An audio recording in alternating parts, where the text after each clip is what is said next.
Cleaning your backdrop. Well, when taking photos, sometimes the client step on your backdrop can be white, but editing the photo, you need to clear out, you need to clean your backdrop so the photo looks really nice. Check out this video. Okay, so let us remove these creases from this backdrop, shall we? Let's start by doing a patch tool with selection of these objects in the background. You do a content aware fill, and then, or you can simply do delete and then enter. Perfect. So let's crop to a nice size. I'll use this ratio.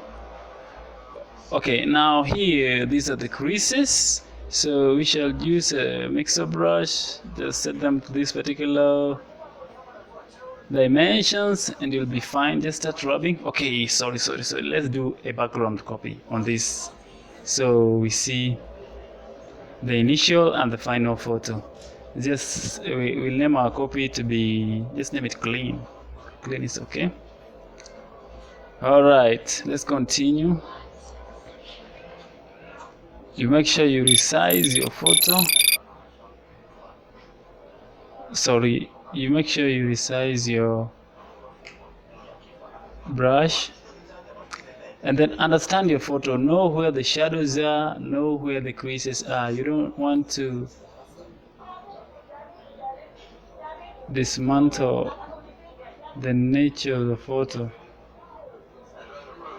So we brush, just brush all the creases, resizing your brush perfectly well.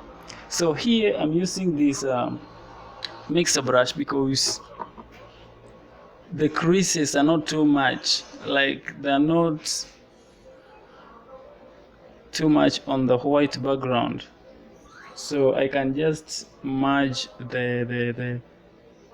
the creases, the brown or the red creases. Actually it is just mud, and you can mix them. When I mix the brown creases with the white, I still get that white dominates and the shadows remain, so I just prefer to use this mixer brush.